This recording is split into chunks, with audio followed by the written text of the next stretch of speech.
Of Her Majesty's Loyal Opposition. Thank you, Mr. Speaker. My question is for the Premier. Mr. Speaker, the Auditor General confirmed what the PC caucus has been saying all along, that this government has made a mess of the energy file.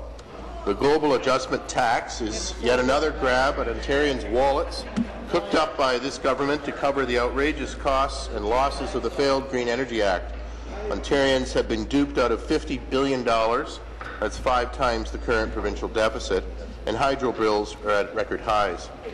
Premier, the Auditor General has said the Global Adjustment Tax has been a bad deal for Ontarians. Do you believe the Auditor is wrong about this one too?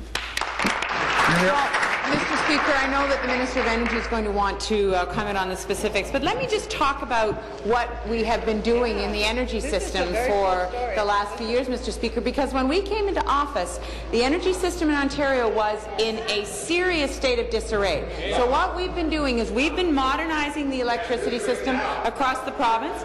We've invested $11 billion since 2003 in systems across the province, Mr. Speaker. We've upgraded over 10,000 kilometers of power lines that had been neglected, work that had not been done, infrastructure that had not been upgraded, Mr. Speaker, and we've taken that on. We've rebuilt 12,000 megawatts of new, cleaner power for Ontario, Mr. Speaker. The Green Energy Strategy has created $24 billion in private sector investment, Mr. Speaker. So, in fact, people in Ontario have the power that they need, Mr. Speaker. It's predictable, and we, at the same time, we have made it reliable across the province, Mr. Speaker. Thank you. Supplementary. Premier, the Auditor General found that the Global Adjustment Tax on electricity bills has increased by 1,200% since it was first introduced by your government. The Auditor General confirmed that nearly 60% of this $50 billion, or $30 billion, goes towards paying for wind turbines and solar panels in your outrageous subsidies to that industry. It's a double slap in the face to rural communities like the ones many of us represent. Residents are stuck footing the bill for wind turbines they never wanted in the first place, while their hydro bills skyrocket. The Auditor General's report is further proof that the Green Energy Act has been a complete failure. Your Global Adjustment Tax is the only thing that has kept the Green Energy Act on life support. And so, Premier, will you admit that the Green Energy Act is a failure and pull the plug on your failed energy policy? Thank you. Be seated, please. Be seated, please. Thank you. Premier. Minister of Energy. Mr. Speaker, the global adjustment are calculations that are made as part of the pricing policy that exists in jurisdictions across North America and the world, Mr. Speaker. What it is the real price of energy, Mr. Speaker, and by that I mean there are certain things that are not included in the market price that's out there day after day. For example, Mr. Speaker, the costs of the independent electricity system operator. They don't actually engage in the creation of generation, but they manage and operate the system, Mr. Speaker, and their costs go into the global adjustment as part of the cost of the energy system. Mr. Speaker, as well, many of the costs of conservation, Mr. Speaker, are not relevant to the market price of electricity, and the Ontario Energy Board approves those costs. The cost of the IESO, Mr. Speaker, and the other costs that relate. Thank you. Final supplementary.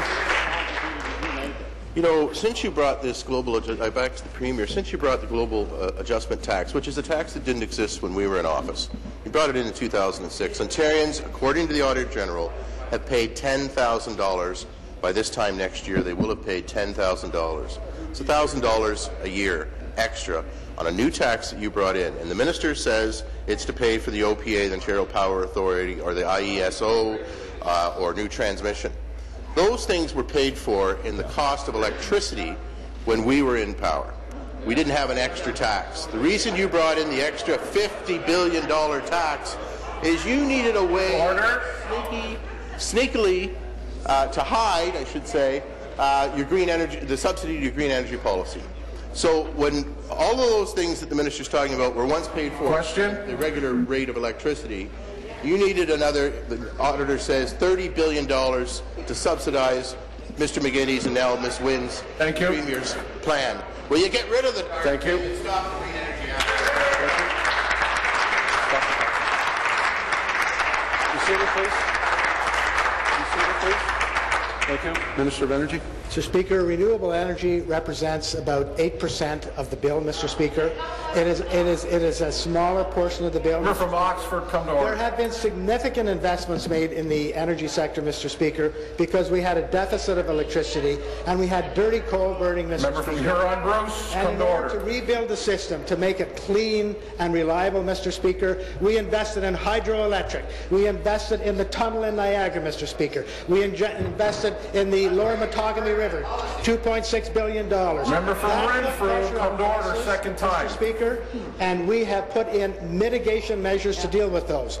The steps that we had to take to invest $31 billion is the $31 billion in transmission and generation that the previous government refused to invest, Mr. Speaker, that created a deficit and a very dirty system. Answer. Mr. Speaker, the fresh prices come from their negligence in the past, Mr. Speaker, and we're resolving it. New question. The Leader of the Opposition.